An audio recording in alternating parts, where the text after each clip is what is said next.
Salut à tous et à toutes et bienvenue sur la chaîne de Rida Construction Bois. Aujourd'hui je vais vous faire une petite présentation de mon fourgon. Alors c'est une vidéo que beaucoup de personnes m'ont demandé et ça me fait plaisir de montrer l'aménagement de mon fourgon parce que j'y ai passé un petit peu de temps et au moins ça peut donner peut-être des idées à certains, ceux qui cherchent à aménager leur fourgon. Alors on attaque la vidéo de suite. Du coup moi c'est un fourgon pour artisan, donc c'est pas forcément aménagé avec les meilleurs, on va dire, matériaux isolés, comme ceux qui peuvent aménager leur fourgon pour y dormir dedans. Moi, pas du tout. C'est un fourgon où j'ai besoin donc de mettre beaucoup de choses dedans, où j'ai besoin d'avoir de la place, où j'ai besoin aussi que parfois ça va être sale. Donc, vous comprendrez mon aménagement. Alors, déjà, on va partir sur le fourgon. Moi, j'ai acheté, du coup, en décembre 2023, j'ai acheté un Master L2H2, voilà, avec cette gueule là devant. Donc c'est un fourgon que j'ai acheté, il est de 2019, il a 130 chevaux et donc il fait L2H2. J'ai pris l'option du coup galerie, attelage, habillage intérieur. Il y avait l'habillage bois, donc c'est que vous pouvez voir ici, et le sol il y était. Que dire de plus, voilà, après c'est un fourgon classique, il a rien de plus qu'un autre, il est très bien, il me correspond bien. Du coup après on va passer à l'intérieur. Première chose que j'ai faite, et ça c'est hyper important, c'est ici l'éclairage, parce qu'au début il y avait que ces deux petits éclairages, donc celui-là et celui-là, et pour vous dire qu'en hiver on n'y voit rien. Donc là maintenant j'ai rajouté ces deux éclairages qui sont couplés avec cette lumière là. Donc regardez, si je bouge ça, celui de derrière il bouge. Voilà. Je vais les éteindre, au moins ça permettra d'éviter d'avoir des reflets sur la caméra. Et là on est en été, donc on n'en a pas besoin. Ensuite, second aménagement, c'est que j'ai réalisé les rails ici. Donc j'ai acheté ces rails là, avec des barres ici de maintien, plus des petits crochets aussi, où je peux mettre des sangles ou des tendeurs. Ces barres de maintien ont un petit caoutchouc ici qui me permet en fait de, par exemple ici, ça me maintient cet établi, et donc ça m'évite que ce qui est en bas ne bouge. Et tout simplement, mais c'est simple, hein. Vous prenez la barre comme ça, c'est monté sur un ressort en bas. Hop. Et après vous la bougez, n'importe où sur votre rail. Vous pouvez la mettre là. Il faut viser le trou, viser en haut, on appuie en bas et on met. Voilà, tout simplement. Donc les rails ici, je les ai encastrés pour éviter que ça dépasse quand je mets des choses dedans. Ici sur le côté, j'ai mon échelle qui est maintenue par un des trucs. Après j'ai un des montants. Après j'ai mis celui-ci à côté pour tout ça, tout simplement là j'en ai pas besoin, donc je le mets pour que je note pour pas que ça me prenne trop de place. Côté porte latérale, donc moi je ne condamne pas la porte latérale, je sais que certains le font, comme LJVS par exemple, il le faisait à l'époque quand il était à son compte, voilà. Moi je le fais pas. Donc côté porte latérale, j'ai mis mon petit escabeau Mac, donc super escabeau, super marque française, super costaud. À chaque fois qu'il vient chaque année, si on a un tampon qui est cassé ou pas, on lui demande, on veut le changer, il le change gratuitement, et c'est compris dans le prix quoi. Et ensuite j'ai fait un petit aménagement étagère avec un petit angle ici, vous voyez. Donc en fait ça m'évite tout ce qui est comme là des plaintes. Quand vous faites des plaintes comme ça vous prend une place monstre en fait si vous voulez. Là j'en avais besoin parce que j'ai beaucoup plus de choses qui peuvent partir. Mais là j'ai décidé de ne pas le faire parce que c'est mes boîtes de vis, donc si j'ai besoin de quelques vis je prends, si j'ai besoin de la boîte je la prends. Et c'est jamais tombé. Franchement c'est jamais tombé. Donc il n'y a pas besoin de s'embêter à faire des plaintes et tout. Et après, du coup, bon, ici qu'est-ce que j'ai? J'ai des vis pentures. Donc les vis pentures, qu'est-ce que c'est? C'est tout simplement cette vis là, avec des chevilles. Ici j'ai mon trépied pour les vidéos, et en haut j'aimante mon niveau de 80 cm. Ici j'ai les vis de charpente, et après j'ai plein d'autres quincailleries.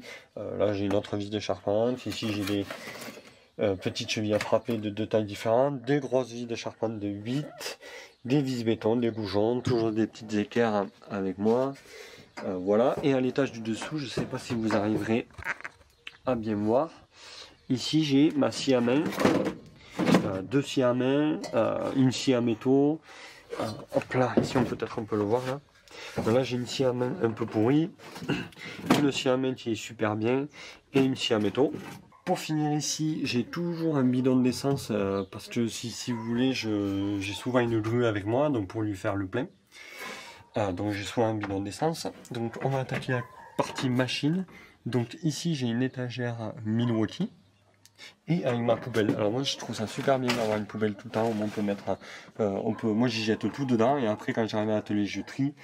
Donc ça c'est super agréable, c'est une poubelle en dur, donc ça me permet de mettre un sac de poubelle dedans et donc après bon je range. Sur le côté j'ai deux chaises de camping pour pouvoir manger tranquillement quand je suis sur chantier et que je mange sur chantier.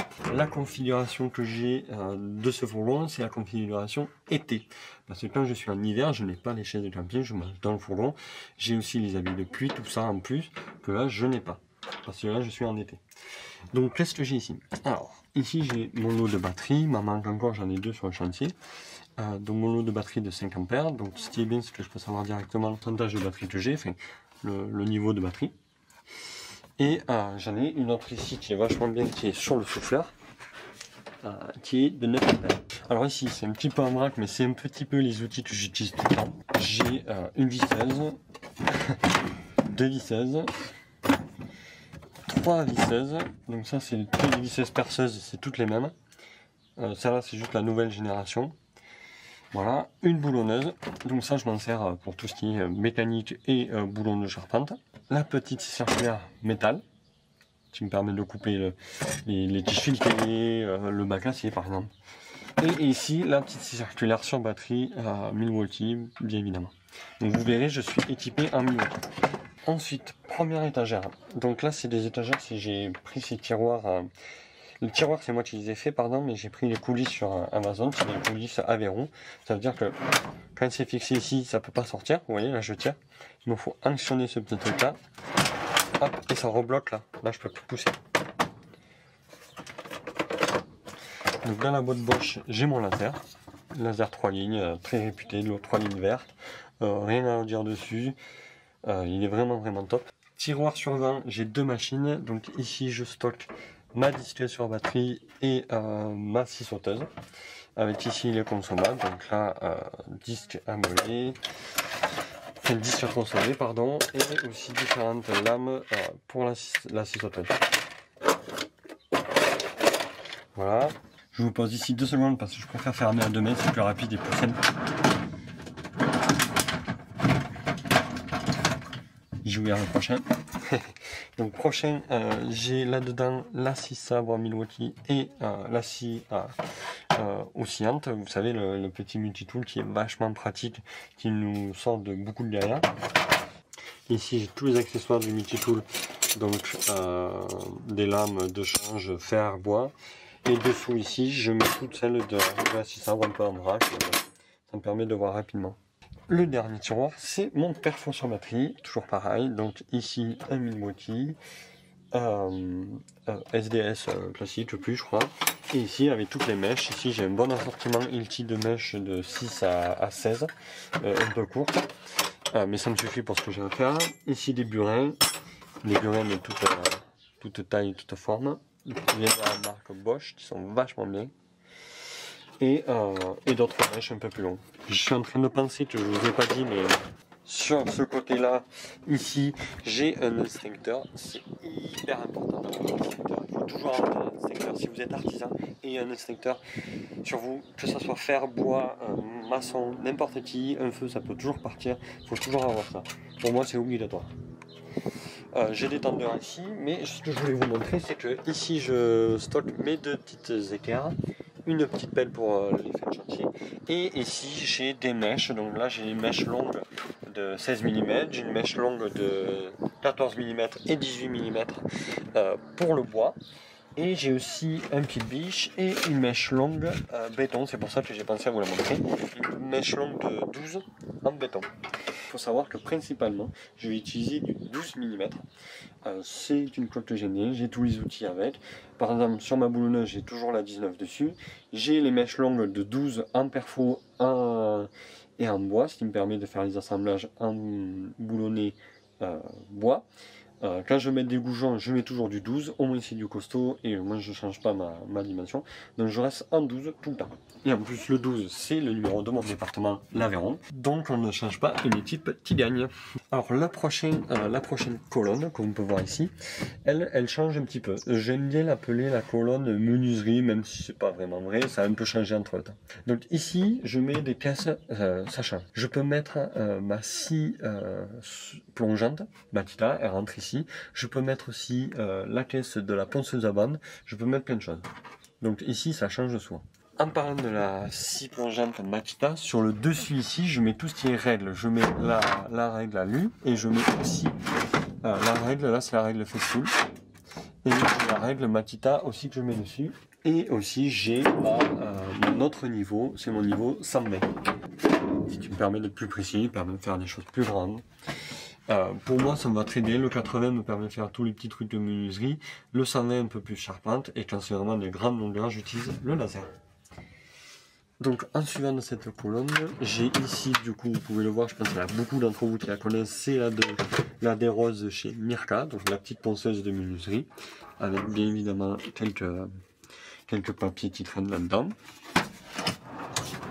Le prochain tiroir, c'est mon organiseur. J'aime bien avoir ce petit organiseur parce que des fois sur le chantier, on y va, on n'a pas besoin de grand chose, mais on ne sait pas vraiment ce qu'on a besoin. Est-ce qu'on a besoin de vis de 30, de 40, de 50, on ne sait pas trop. Donc ici j'ai mon organiseur.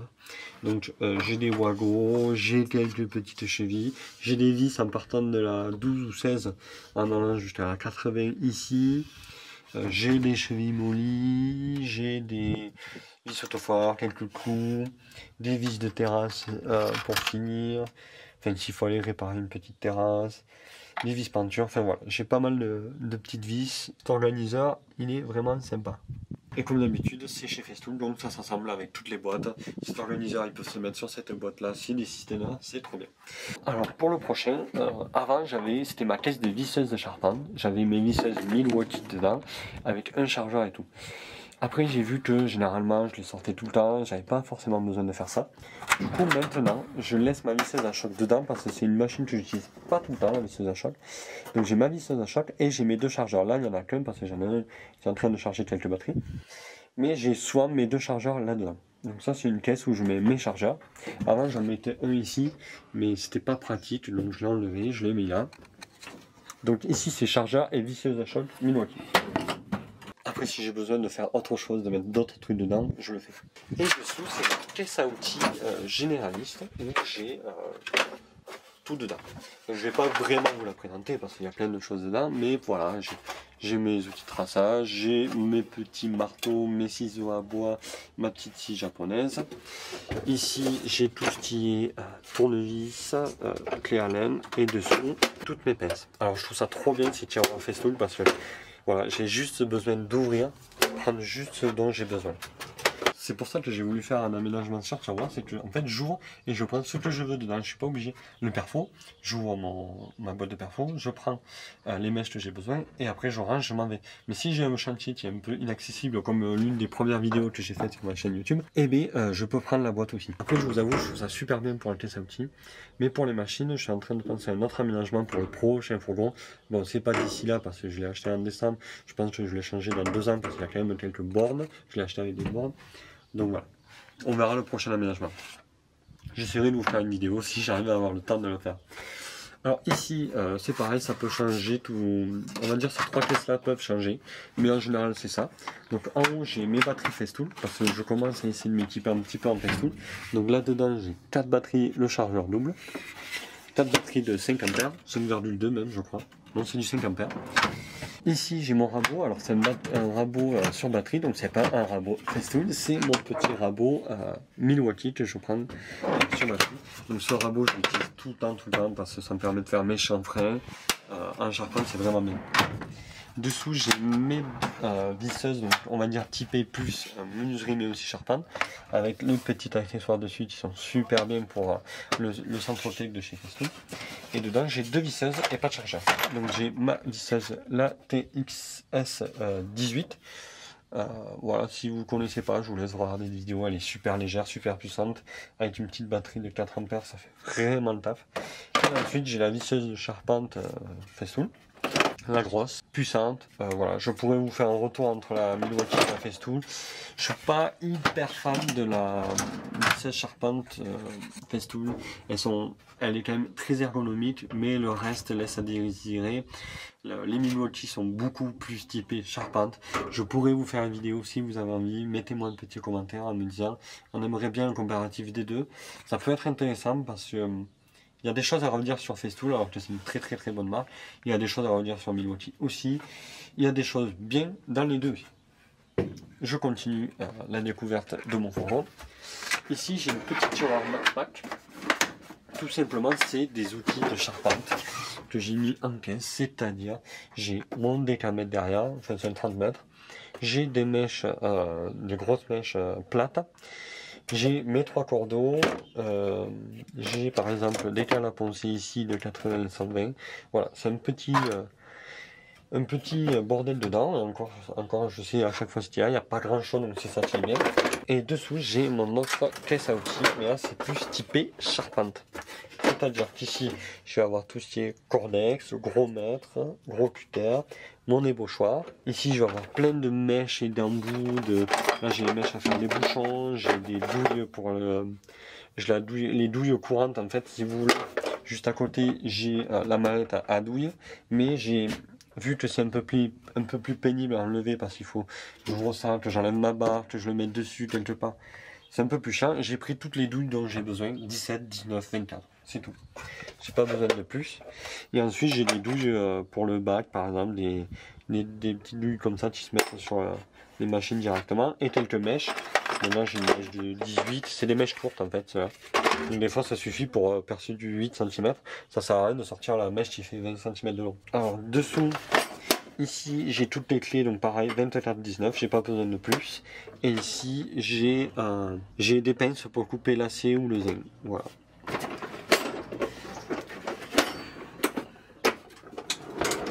Et en bas, j'ai mon HK 85 de chez Festool. C'est ma scie circulaire 85. Donc celle-là, vous la connaissez, vous l'avez vue plein de fois en vidéo. Ah, voilà, elle est top, je peux plus m'en séparer. Si elle casse, je la rachète direct. Elle est vraiment bien. J'en suis super content. Et en dessous, j'ai un autre système. Bon, je vais pas vous les ouvrir. C'est tout simplement plein de lames. Dedans, j'ai 3 lames de change pour la Festool. Donc, j'ai des lames plus spécialisées pour le délignage et d'autres plus pour le tronçonnage. Et j'ai un autre guide parallèle pour la scie circulaire qui n'est pas tout à fait le même qu'il y a dedans. Vous savez, il y en a un qui est coudé, qui peut passer sous la table et un qui viendra sur le côté qui permet d'aller un peu plus loin, donc déligner les plus longues, les plus larges bandes et l'autre des plus courtes. Donc j'ai 2 guides parallèles. Ensuite on va passer au milieu. Donc ici c'est assez simple, c'est mon débarras de silicone. J'ai plein de silicone dedans. C'est pas ce que j'utilise le plus. Mais bon voilà, j'ai un peu d'acrylique, j'ai beaucoup de PU. Donc voilà ce que j'ai ici. J'ai aussi un petit peu du scellement chimique, mais voilà. Et avec un petit carton de canut. Dessous, j'ai mes 2 paires de tréteaux. Donc là, j'ai 2 paires de tréteaux qui sont pour plus typé charpente, où je peux y mettre du poids dessus. On peut y mettre 1 tonne sur les deux. Bon, j'y mettrai jamais autant, mais on peut mettre beaucoup de poids. Et au fond, là-bas, j'ai une autre paire de tréteaux pliants. C'est que des tréteaux pliants.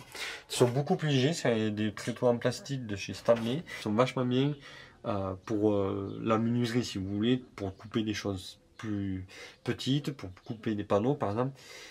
Ici j'ai 2 tréteaux qui sont en fer, donc costauds, mais si je dois venir, je peux pas faire autrement, j'ai pas de chute, ou voilà, je dois venir couper un petit peu et ça va toucher mon tréteau, et bien là je casse directement mes lames. Alors que les autres sont en plastique, donc si je dois un petit peu les manger avec ma scie circulaire, il n'y a rien de grave.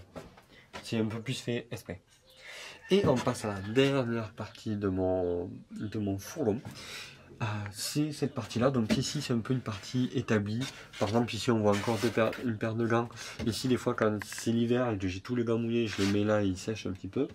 Ça me permet aussi de sortir ça et de le mettre là. Je n'ai pas à aménager là parce qu'en fait, je savais pas quoi mettre. J'avais à peu près tout mis.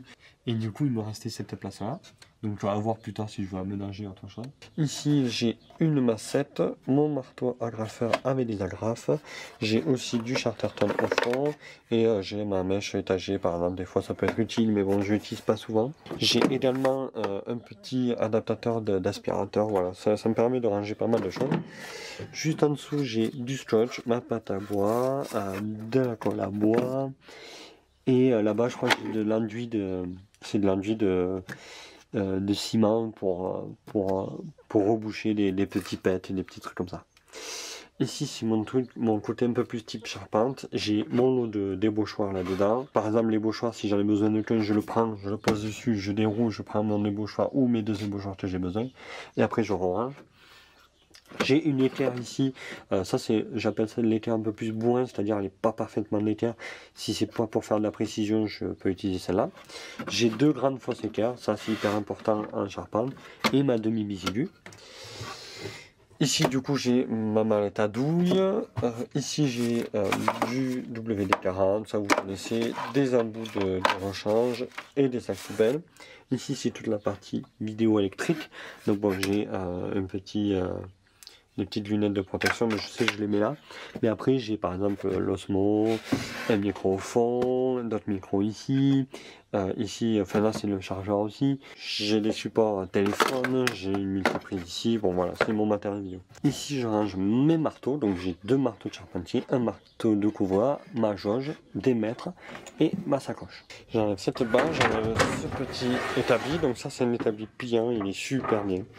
Vraiment, je recommande. Vraiment bien. Vous avez dû le voir sur mes chantiers. Ici, alors, à côté de sacoche, j'ai plein de choses. Bon, j'ai des plans, j'ai des gants, j'ai une classe de chantier, des gants, un casque anti-bruit, encore des gants, mais voilà. Donc ça, c'est gants d'été, gants hiver. Et ici, j'ai des masques anti-poussière. Voilà. Ensuite, dessous, j'ai toujours un entonnoir pour faire le plein pour éviter d'avoir des saletés dans les réservoirs. Enfin, dans les bidons plutôt, pardon. Ensuite, j'ai des sangles de levage pour la charpente, ma grosse scie de charpente. Dessous, j'ai mon souffleur, ma masse et une paire de serre-joints. À côté, j'ai mon gros sac, ça c'est un sac armé. Donc ici j'ai harnais, j'ai cordes, j'ai beaucoup de choses, mousquetons. Et derrière je cache mon petit clameau. Derrière ici je vous ai pas montré, j'ai ma rallonge, mon enrouleur. Et ici j'ai mon équerre alpha et mon équerre alsacienne. Voilà, les 2 grandes équerres. Et ensuite j'ai la capucine qui est en haut. Donc dans la capucine j'ai une autre paire de... Bon là elles sont vraiment sales. J'ai une autre paire de godasses, c'est mes anciennes, si vous voulez, j'ai toujours ça parce que si j'ai mes chaussures qui sont trop trempées, ça me permet d'en avoir une autre. Après, qu'est-ce que j'ai? Ici, j'ai mon baudrier. Donc, j'ai un harnais plus un baudrier. Donc, le baudrier, il est bien pour l'été et l'harnais plus pour l'hiver, quoi. Ici, j'ai la petite, moi j'appelle ça une lamelle, je sais pas comment vous appelez ça. C'est ce qu'il faut mettre derrière la remorque quand vous dépassez de plus de mètre ou même sur le fourgon. Voilà, quand vous dépassez de plus de mètre, il faut mettre ça pour que ça soit visible, ça bouge partout, c'est rétro-fléchissant. Voilà, là j'ai encore des gants d'hiver, j'ai ma veste, ma grosse veste d'hiver, voilà, je ne l'ai pas enlevée. J'ai comment vous appelez ça, un kawaii quoi, et un autre imperméable derrière qui est haut et bas. Voilà, et aussi derrière en fond, je ne sais pas si vous voyez, j'ai 2 bottes imperméables, pareil. Attendez, j'enlève ça, voilà, ici j'ai une paire de bottes imperméables. Alors vous allez me reprendre, vous allez me dire, oui mais Thomas t'as dit que c'est ton camion d'été, donc pourquoi tu as tous ces matériels d'hiver? Mais tout simplement on est en 2024 et toute l'année de 2024, il n'a pas arrêté de pleuvoir, même en août il a encore plu, donc c'est pour ça que j'ai gardé tout ça, mais finalement je les ai tout le temps gardés. Alors ma veste d'hiver elle est un peu trop chaude quand même pour la mettre là, mais bon j'ai gardé, je ne l'ai pas enlevé parce qu'il n'a pas arrêté de pleuvoir en fait. Je m'en suis même servi ma veste d'hiver, je crois que je m'en suis même servi en mai je crois. Donc voilà, les autres années normalement on sort le short en mai et on le garde jusqu'à fin septembre quoi à peu près, et là cette année ça sera pas la même. Donc voilà, on a vu tout ça, il manque encore 2 petites choses à voir, c'est à l'avant du fourgon, donc il n'y a rien de rare, mais peut-être qu'il y en a qui se posent la question. Donc l'avant du fourgon, bon, c'est simple, c'est un fourgon classique. J'ai toujours mes paires de Birkenstock parce que quel régal quand on enlève les chaussures de chantier le soir. Mais moi je l'enlève dès que j'ai fini mon chantier. Au moins je roule en Birk et je suis vachement mieux. Mais ça c'est pareil, je le fais que l'hiver. Ensuite, ce que je voulais vous montrer, c'est que sous mon siège, ici, j'ai pas mal de choses. Ici j'ai des lingettes pour les nettoyer. Ici j'ai ma trousse de secours, premier secours, hyper important à avoir avec ça aussi. Et ici j'ai mon lot de sangles pour pouvoir sangler soit sur le fourgon, dans le fourgon ou sur la remorque. Voilà. Et après, bon, j'ai rien à vous montrer, c'est un fourgon classique. Voilà, j'ai pas d'écran, mais moi je m'en fous un peu. Et j'ai aussi du coup du rangement là-haut, ce qui me permet d'avoir mon bonnet d'hiver, ma casquette, mes frontales. Ici, j'ai l'indispensable numéro 1, c'est la musique. L'indispensable numéro 1, c'est vraiment... Ça, limite, je vais le sortir en premier dès que j'arrive sur le chantier. Non, je rigole, mais c'est pas loin d'être vrai. Et ensuite, j'ai ma petite échelle ici. Voilà le tour de mon fourgon. Donc voilà, j'espère que la vidéo vous a plu. J'ai essayé de faire vite pour pas que ça fasse une vidéo trop longue. Si vous voulez voir des choses plus en détail, mais n'hésitez pas à me le dire. Je vais vous montrer un petit peu ce que je peux aussi rajouter dans le fourgon parce que là vous voyez il est vide au milieu. Donc voilà, vous avez vu l'intérieur de mon fourgon quand il est on va dire été et charpente. Donc vous avez vu, ça c'est un fourgon que j'appelle plutôt dépannage, un fourgon où j'ai toujours ça dedans. Mais par exemple il y a des fois j'ai pas par exemple la grosse scie circulaire, je l'ai pas tout le temps. Et ce que je voulais vous dire, c'est que ici vous voyez j'ai une boîte de vis de chaque. Mais sur des chantiers, une boîte de vis, quand il y a je sais pas combien de chevaux à visser, c'est pas assez. Du coup j'ai une autre façon de m'organiser. Du coup des fois quand je pars en chantier, j'ai besoin de plus de matos. Donc je vais vous montrer un petit peu le matos que j'aime bien prendre. J'ai par exemple cette petite scie sous table qui se met sur trépied, sur pied pardon, et du coup qui peuvent se ranger. Mais elle a l'avantage de se retourner et de devenir une scie à onglet. Donc ça c'est super bien, super pratique. Ça me fait prendre une machine. En gros ça me fait deux machines en une, donc c'est super pratique, c'est super compact. Ensuite pour la suite, du coup je prends souvent une Test Milwaukee où je rajoute beaucoup plus de vis. Là j'ai les grosses vis de charpente, j'ai des vis de 680, j'ai des vis de 660, j'ai des vis de tout.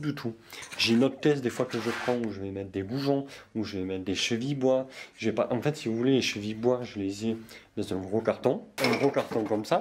Donc là j'en ai des petites et dessus j'en ai des plus grandes, mais je vais pas prendre ces deux cartons sur chantier. Du coup j'aime bien prendre des petites Test Milwaukee comme ça, vides, où je remplis de matos que j'ai besoin.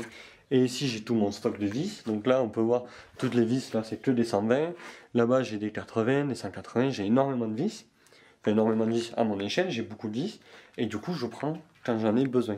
Et après pareil pour les machines, des fois mais du coup j'ai pas fait un rangement pour le couleur, mais parce que j'en ai pas besoin sur tous mes chantiers, mais du coup je le prends, je le mets en plein milieu.